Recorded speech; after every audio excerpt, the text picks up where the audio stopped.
Welcome back to Swift Tale, the channel where real-life stories, shocking events, and powerful lessons come together to reveal the truth hidden beneath the surface. And if this is your very first time visiting us, welcome to the family. Before we dive into today's unbelievable story, let me ask you a quick question. Have you ever ignored a warning, one you later wished you listened to? If your answer is yes, or even if you've wondered what might have happened had you paid attention, then this story is one you simply cannot miss. And if you're new here, make sure you like, share, and subscribe so you never miss another jaw-dropping tale brought to you by Swift Tale. Today's story is a chilling reminder of how pride, prejudice, and a single moment of arrogance can change everything in an instant. It begins with a powerful CEO, a man drenched in wealth, confidence, and influence, who believed he stood above everyone, especially those he considered beneath his status. On the other side of this encounter was a black waiter, humble, quiet, observant, and deeply aware of his surroundings. Their lives crossed in a brief moment, one that should have changed the CEO's fate. Because when that waiter noticed something dangerously wrong with the helicopter waiting on the landing pad, he didn't hesitate. He stepped forward. He spoke up. He warned, with urgency and sincerity, "Don't get in the helicopter." But instead of listening, the CEO laughed. Not just a casual chuckle, no. He mocked the waiter, dismissed him, and made a spectacle of the warning in front of guests, workers, and anyone within earshot. To him, the idea that a waiter could possibly know something he didn't was amusing, offensive, even. And in that arrogance lay the seeds of catastrophe, because moments after the CEO brushed off the warning and boarded the helicopter anyway. The unthinkable happened. The aircraft exploded midair in a violent flash that stunned everyone watching and forever changed the lives of every person at that event. But this story isn't just about an explosion. It's about everything leading up to that moment. It's about ego, about prejudice, about ignoring wisdom simply because of the person who delivers it. It's about how society treats people based on their uniform, their position, or their skin color. Most importantly, it's about how a life can be destroyed not by fate, not by misfortune, but by a choice to ignore a voice that mattered. In this video, we're going to reveal why the waiter issued that warning, how he knew something was wrong, what the CEO missed, and the tragic fallout that unfolded afterward. This isn't just a story, it's a lesson about humility, respect, and the life-changing consequences of listening or refusing to. By the time we reach the end, you may find yourself questioning how many times in your own life you overlooked warnings simply because they came from someone you underestimated. So sit back, get comfortable, and prepare yourself, because this is one of the most shocking, heartbreaking, and eye-opening events we've ever covered here on Swift Tale. And trust me, you don't want to miss a second of what happens next. Before the explosion, before the warning, and before the world learned the devastating truth of what can happen when arrogance goes unchecked, there was the man at the center of it all, the CEO. To understand the tragedy that unfolded, we must first understand him. He wasn't just any executive. He was the embodiment of power, money, and unchecked authority. He was the kind of man who walked into a room and expected everyone to step aside, not because he earned their respect, but because he demanded their obedience. His employees didn't admire him, they feared him. His competitors didn't respect him, they tolerated him. And the people who served him, waiters, drivers, assistants, barely existed in his world at all. He saw them not as people with voices or value, but as background characters in his story. This CEO had built his empire from the ground up, and he never let anyone forget it. Every conversation, every speech, every gesture carried a silent message. I did this, I built this, and no one knows better than me. That mindset, while praised in boardrooms and celebrated in business circles, had hardened into something far uglier, an arrogance so powerful that it blinded him to anything or anyone he deemed less important than himself, and that blindness was fatal. He had a reputation too. Stories circulated among employees, stories whispered quietly in break rooms or shared cautiously between co-workers. Stories of him belittling interns, humiliating staff in public, and firing people on a whim just because they didn't respond quickly enough. The CEO lived in a world where he believed he was always right, where he believed no one could challenge him, and where he believed that people without a title or wealth had nothing worth saying. He surrounded himself with yes men, people who agreed with everything he said because they feared the consequences of disagreement. And the CEO liked it that way. He thrived on authority without accountability. The corporate culture he created reflected him perfectly. Employees walked on eggshells, afraid of stepping out of line. Minor mistakes were treated like personal offenses. Suggestions from lower-level staff were ignored unless echoed by someone higher up the chain. To the CEO, hierarchy wasn't just a structure, it was an ideology, a belief system, a lens through which he viewed every interaction. And in that hierarchy, the black waiter, who would later issue the life-saving warning, ranked at the absolute bottom of his regard. The CEO's wealth only amplified his behavior. With millions in the bank, private jets at his disposal, and a lifestyle of constant indulgence, he became addicted to superiority. Every choice he made reinforced the belief that he was untouchable. He believed luck was for the poor and that consequences were for people who didn't have lawyers. He moved through life with the confidence of someone who thought disaster could never reach him. And so when the gala approached, the event that would bring him face to face with the person who tried to save his life, he prepared for it with the same smug certainty he brought to everything. At the gala, he was the star. Crowds gravitated toward him, not because they liked him, but because they feared being seen avoiding him. He relished their attention, basking in the illusion of importance. Reporters snapped photos, executives hovered, champagne glasses were raised in his honor, and right outside, waiting to take him to an even grander destination, sat the helicopter, the sleek, glossy symbol of his wealth, pride, and untouchable status. Little did he know that one man, one voice he would soon mock, would notice something he wouldn't, something he couldn't.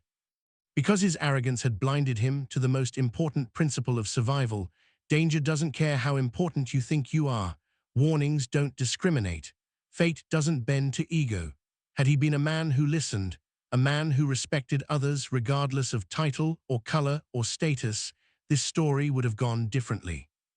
But he was, and because he wasn't, the moment a humble waiter approached him, nervously, respectfully, urgently, his response was predictable. He laughed, he dismissed, he belittled, because in his mind a black waiter was incapable of knowing something he didn't, and that fatal assumption set the tragedy in motion. In this section, the tension begins to rise sharply as the CEO's dismissive arrogance becomes the driving force behind the unfolding disaster. The luxurious resort atmosphere seems to amplify his sense of invincibility, surrounded by wealth, escorted by influential colleagues, and fueled by a mindset that nothing and no one beneath him could possibly know better. The black waiter approaches him with growing urgency, choosing respect over fear, but his voice trembles slightly as he warns the CEO once again not to get into the helicopter. This time his message is clearer, firmer, and tinged with a kind of desperation that unsettles nearby staff. The CEO, however, interprets the man's concern as insolence, laughing it off and mocking him in front of others. His entourage joins in, turning the waiter's sincere warning into a spectacle of humiliation. But as the laughter echoes across the helipad, a few bystanders notice something deeply wrong. The waiter's eyes aren't filled with uncertainty, they're filled with certainty, as though he knows exactly what is about to happen. The intensity of the moment builds as viewers begin to sense that this is the turning point of the entire story, the crossroads where a single decision, rooted in ego rather than caution, will determine life or death. This section explores the themes of pride, prejudice, and the danger of ignoring wisdom simply because it comes from someone society undervalues. Through the rising conflict and the emotional unraveling, the audience feels the weight of the impending tragedy long before the characters do. In this section, the story shifts its focus to the waiter, his past, his instincts, and the real reason he was so adamant about stopping the CEO from boarding the helicopter. Far from being an ordinary service worker, the waiter carried experiences that few people around him could have imagined. Years before working at the resort, he had served in a specialized military aviation unit where he learned to recognize even the faintest signs of mechanical failure, sabotage, or unstable aircraft conditions. Though he had stepped away from that life in an attempt to find peace and rebuild his future, those instincts never faded. Earlier that morning, while delivering refreshments near the helipad, he overheard a tense argument between two maintenance crew members. Their hushed voices hinted at rushed repairs, missing parts, and an inspection that had been skipped due to pressure from upper management eager to impress high-profile guests. Concerned, the waiter quietly approached the helicopter on his break, noticing subtle but unmistakable signs, slight irregular vibrations, uneven rotor movements, and a faint burning smell that only someone with his background would detect. When he tried to alert the ground crew, they brushed him off, assuming he was overreacting or stepping outside his place. But he knew what he had seen. He knew a disaster was moments away if someone didn't take a stand. So when the CEO strutted toward the aircraft with smug confidence, the waiter felt a responsibility heavier than fear of being mocked or reprimanded. His warnings were not guesswork. They came from training, experience, and an urgent desire to save lives. Yet, despite the truth he carried and the sincerity in his voice, his message was overshadowed by prejudice, ego, and the blindness that status can create. This section reveals the hidden layers of the waiter's character, transforming him from a background figure into a hero audiences will genuinely root for, while also deepening the tragedy of what is about to unfold. In this section, the story reaches a chilling turning point as the CEO, still amused by what he views as an insignificant interruption, confidently strides toward the helicopter. His polished shoes click against the helipad as though declaring ownership of everything around him, from the resort to the people he believes are beneath him.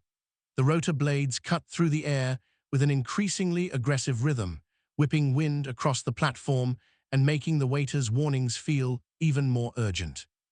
A few employees exchange uneasy glances, sensing that something is wrong, but none dare to intervene.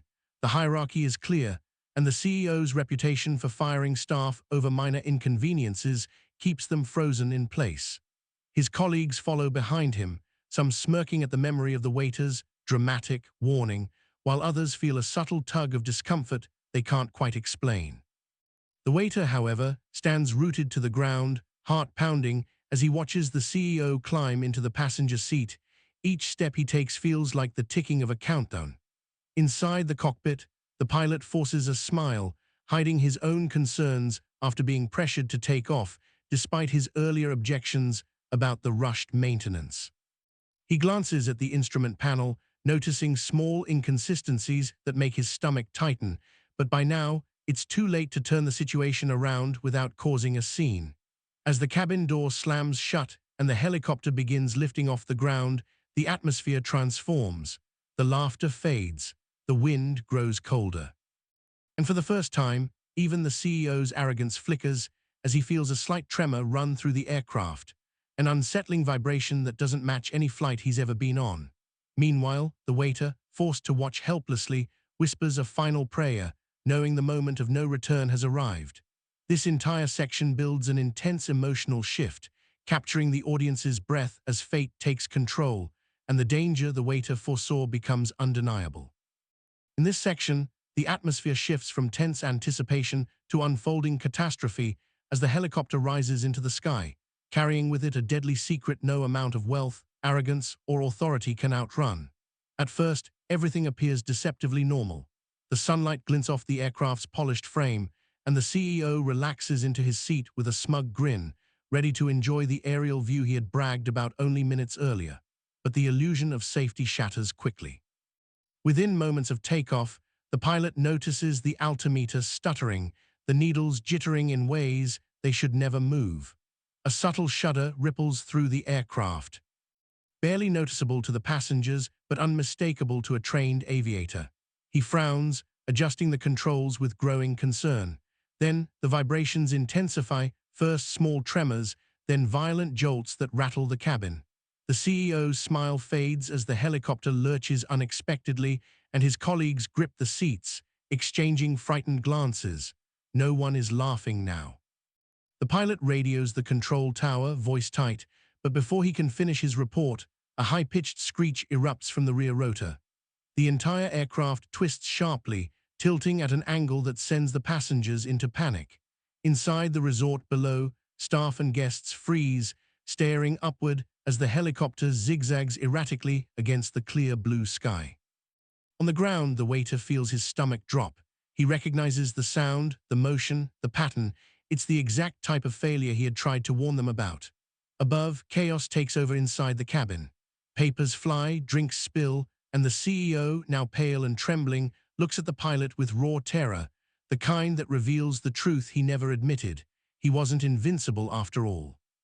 The pilot fights desperately with the controls, sweat dripping down his forehead, but the aircraft refuses to respond. A metallic groan echoes through the cabin as a critical bolt, overlooked during the rushed maintenance, finally gives way.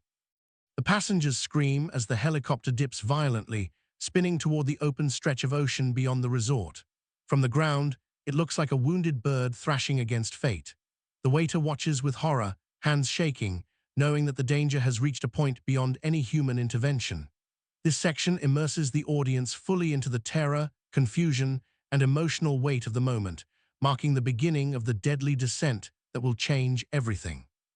In this section, the story reaches its most violent and heartbreaking moment as the helicopter's mechanical failure escalates into full-blown catastrophe. With the aircraft spiraling out of control, the pilot makes one last desperate attempt to stabilize it, gripping the controls so tightly his knuckles turn white. But the helicopter jerks violently, the failing rotor screaming like metal being torn apart.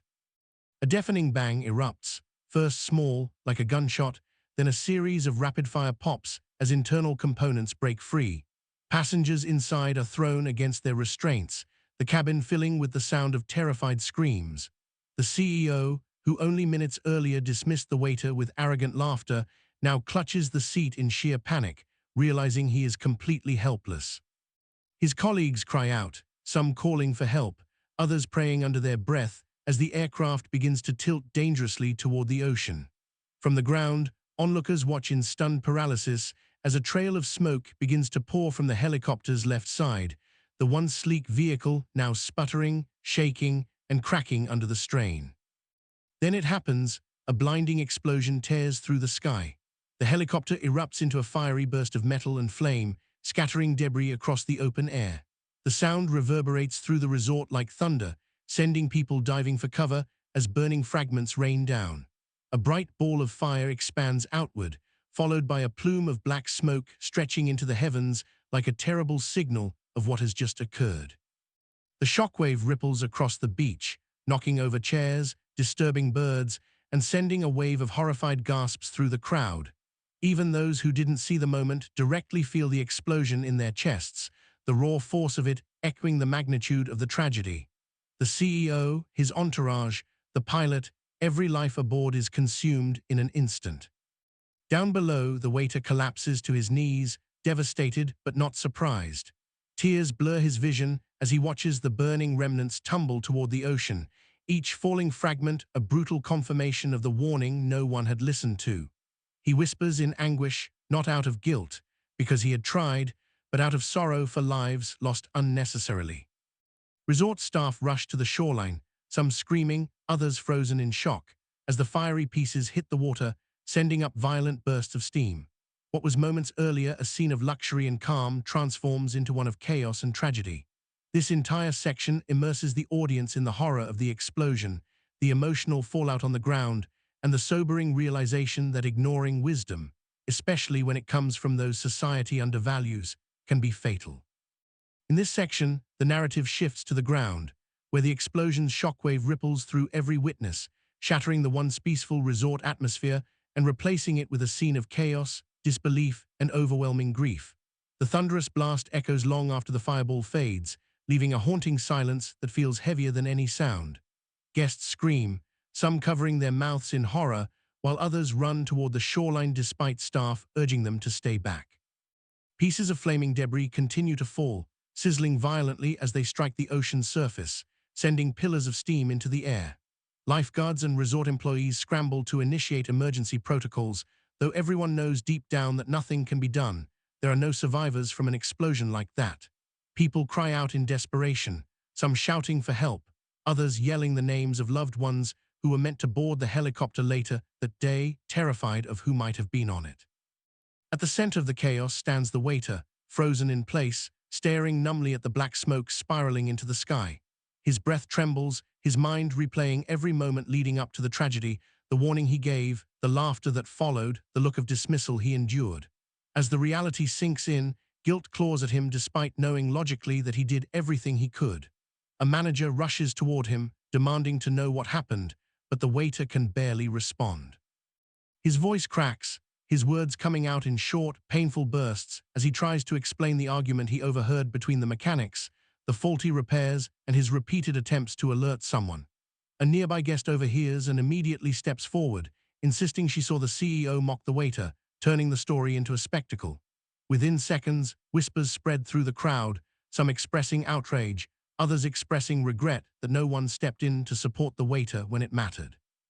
Emergency services arrive quickly, sirens piercing the heavy air, but their presence only underscores the tragedy. Rescue boats race toward the crash site, though even from a distance, responders know the wreckage is a charred graveyard of twisted metal and shattered hope. Reporters begin arriving at the resort gates, drawn by the explosion's massive plume of smoke, and soon cameras flash as journalists ask frantic, intrusive questions. But the waiter refuses interviews, shaken to his core, realizing that this moment will haunt him forever, not because he failed, but because he was right. For many bystanders, the tragedy marks a profound shift in perspective. People who once saw him as just a waiter now watch him with a sense of respect and shame, knowing that judgment, prejudice, and arrogance played a deadly role in ignoring his warning. This entire section captures the emotional devastation and rising awareness among those who witnessed the aftermath, highlighting themes of regret, responsibility, and the undeniable cost of disregarding wisdom when it comes from a voice society too often chooses not to hear. In this section, the story transitions from raw emotional shock to a more methodical and unsettling unraveling of the truth as investigators swarm the resort to determine what caused the catastrophic explosion. Within hours, the crash site becomes a restricted zone marked by floating buoys and patrolled boats, as divers search the ocean floor for the helicopter's wreckage. The National Transportation Safety Board (NTSB), local law enforcement, and aviation specialists arrive with grim expressions, carrying equipment that glints under the harsh sun. Their presence shifts the atmosphere once more, no longer chaotic, but heavy with suspicion and unanswered questions. As investigators interview witnesses, the waiter is approached with a mixture of caution and urgency. His account becomes the most important testimony of the morning. Though still shaken, he recounts everything he overheard: the heated conversation between the maintenance workers, the mention of skipped inspections, and the CEO's relentless demands that pressured the aviation team to rush procedures. For the first time, people listen, truly listen, to his words, their pens scribbling furiously, their eyes widening with each detail. Meanwhile, investigators confront the maintenance crew, who buckle under the weight of questioning. One mechanic breaks down, admitting that they were ordered to make the helicopter look ready, not be ready, fearing repercussions from upper management if they delayed the VIP's flight. The truth spreads like wildfire. The aircraft was knowingly unsafe. The resort's executives attempt to deflect blame, but evidence mounts quickly. A recovered logbook shows missing signatures on mandatory safety checks. A burnt but intact component reveals stress fractures that should have grounded the helicopter immediately. Experts confirm what the waiter had already recognized with tragic clarity. This wasn't an accident, but a preventable disaster born of negligence, pressure, and corporate ego. As the investigation deepens, journalists uncover the CEO's history of cutting corners and forcing staff to prioritize speed over safety. Old employees step forward with similar stories, painting him as a man whose arrogance endangered others long before his final moments. Public opinion shifts dramatically. The waiter, once mocked, is now hailed as a crucial voice of reason, a man who tried to save lives despite the power imbalance stacked against him. Yet he feels no pride, only sorrow that his warning came too late.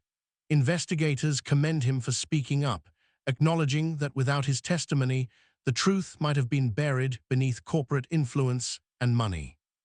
This section exposes the deeper layers of the tragedy, revealing systemic failures and moral corruption that extended far beyond the helicopter itself. It highlights the painful contrast between those silenced by status and those elevated by wealth, emphasizing how disastrous the consequences can be when truth is ignored simply because of the mouth it comes from.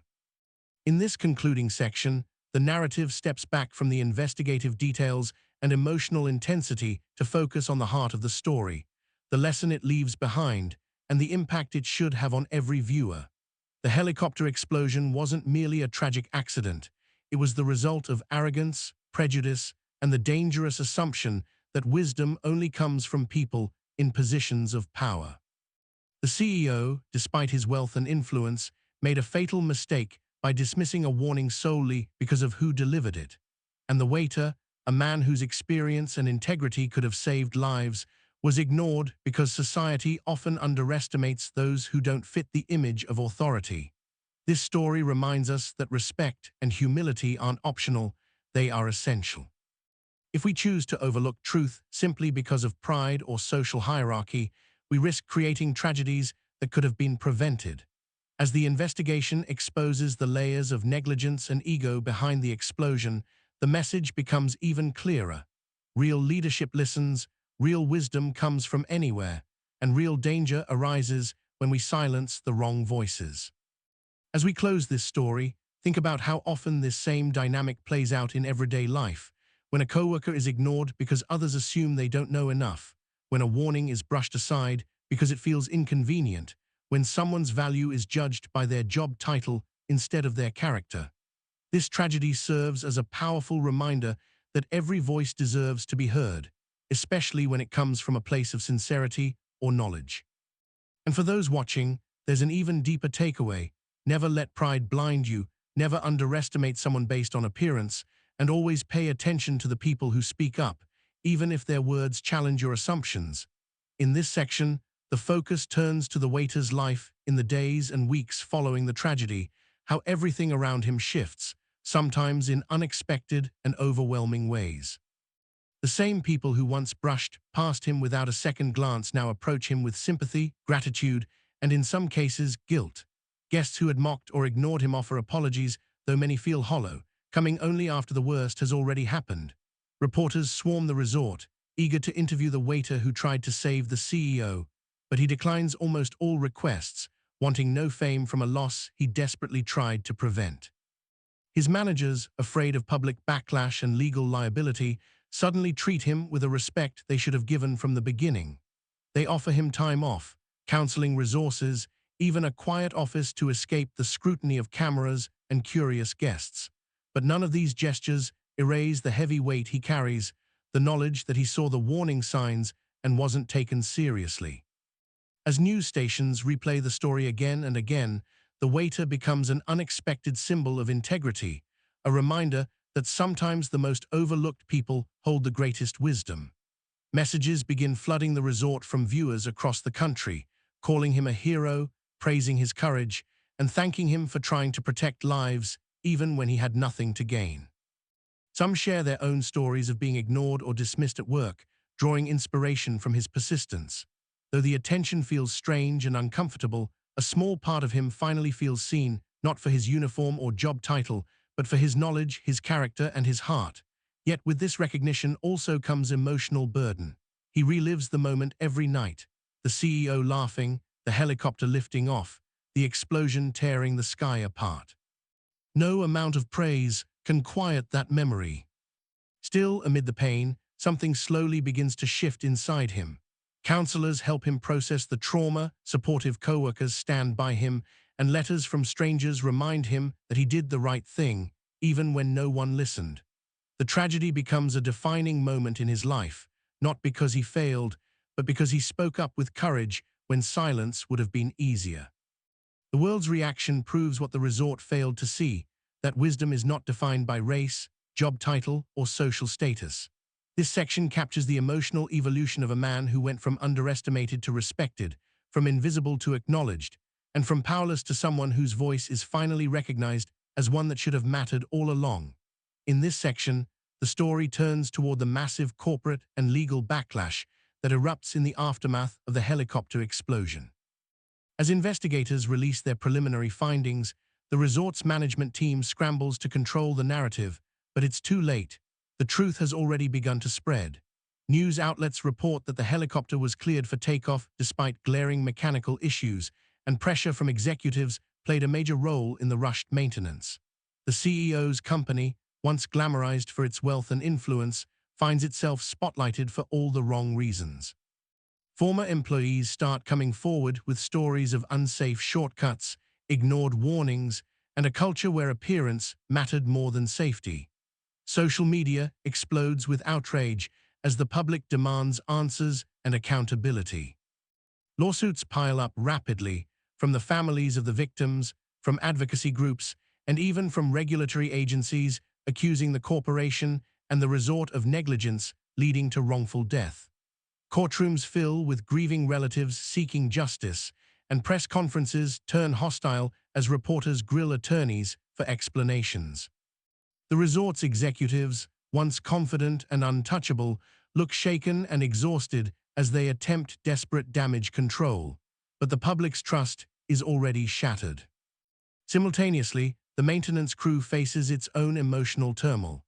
Some are fired, others suspended, but many step forward to admit that they were forced into impossible positions, given unsafe instructions, denied proper tools, or threatened with job loss if they delayed VIP flights. Their testimonies paint a grim picture of a corporate machine that valued speed and reputation over human life.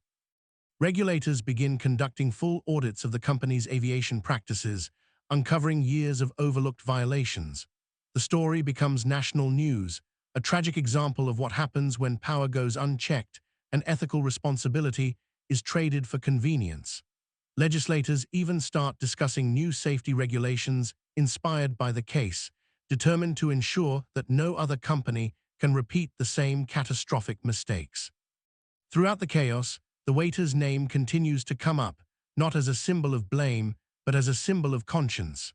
Lawyers reference his warning in court documents, journalists highlight his testimony in investigative reports, and activists use his story to call for stronger worker protection laws.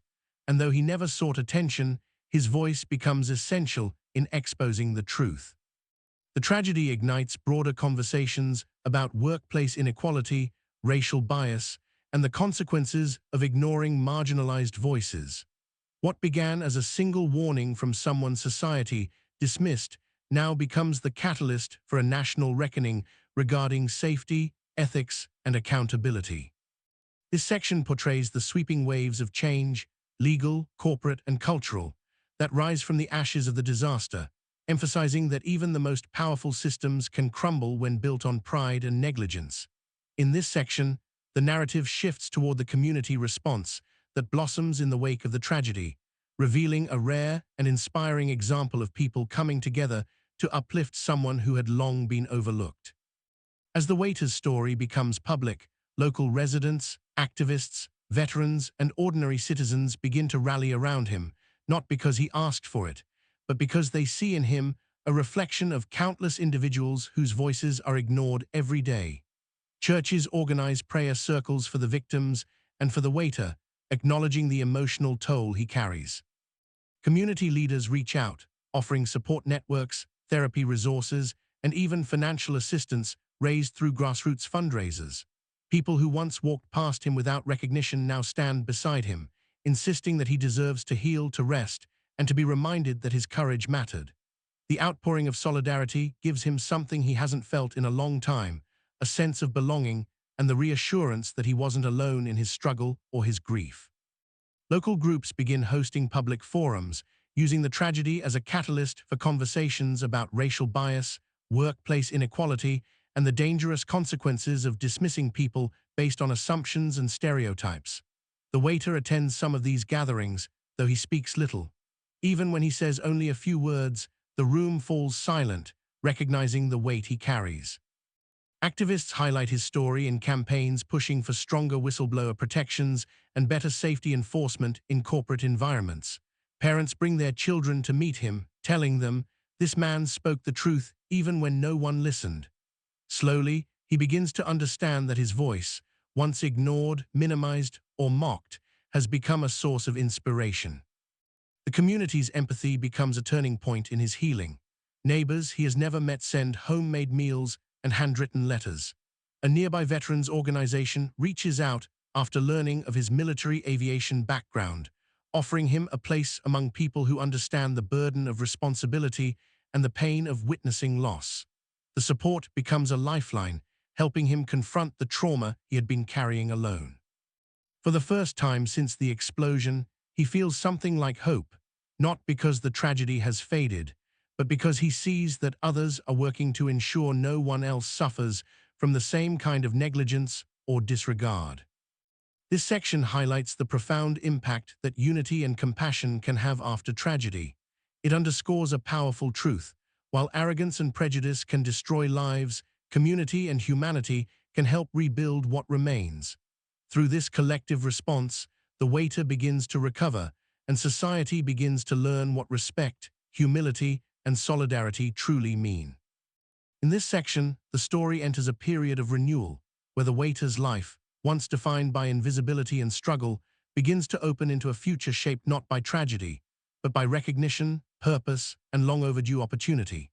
As the investigations settle and community support strengthens, organizations across the country start reaching out to him, impressed not only by his background in aviation, but by the steadiness and integrity he displayed under pressure. Aviation safety groups invite him to speak at conferences, not for sensationalism, but because his lived experience, knowing how it feels to be ignored despite having critical knowledge, offers insight that no manual or technical report could provide. Universities contact him, offering guest lecture opportunities and even scholarships should he choose to continue his education in engineering, safety management, or any field he feels called toward. Veterans, associations extend invitations for him to join leadership programs, honoring both his service and his bravery during the tragedy. At first he hesitates. The idea of stepping into the public eye terrifies him, and emotionally he still feels the weight of what happened. But slowly, with guidance from counselors and encouragement from those around him, he begins to accept that moving forward does not mean forgetting, it means honoring the truth he fought to speak. In one emotional moment, he stands at a community auditorium, sharing his story with a group of young trainees. His voice shakes at first, but soon grows stronger as he realizes that his experience can prevent future disasters, inspire others to speak up, and challenge workplaces to treat every voice with respect.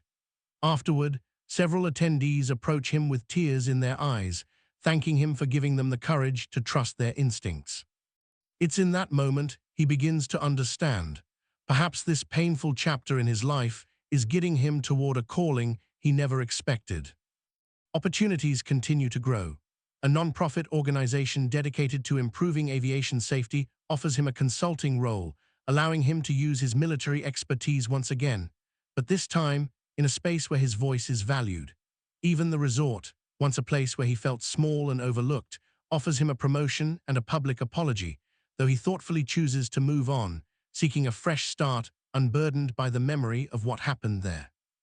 As he packs his belongings on his final day, co-workers gather around him, applauding softly, thanking him for his strength and integrity.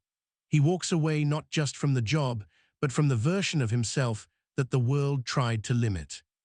This section symbolizes the beginning of his transformation, not into a hero manufactured by media, but into a man reclaiming his identity with dignity. It illustrates how tragedy, though devastating, can sometimes become the catalyst for finding one's true purpose. By finally being heard, he learns that his voice has the power to change systems, save lives, and reshape his own future, a future built on respect, courage, and the redemption that comes not from erasing pain, but from growing beyond it. In the weeks following his decision to leave the resort and step into a new chapter of his life, the waiter finds himself in a strange, almost unfamiliar quiet. After months defined by chaos, investigation, and emotional upheaval, the stillness feels both comforting and unsettling. For the first time in a long while, no one is demanding anything of him, no reporters asking for quotes, no investigators requesting follow-up interviews, no co-workers whispering about him in the break room. He wakes up each morning without the weight of survival pressing down on his chest. And yet, as peaceful as it should feel, he struggles with the silence. Trauma has a way of echoing long after the noise ends, and he realizes that healing is not a simple linear path, but a landscape he must learn to navigate with patience, honesty, and self-compassion.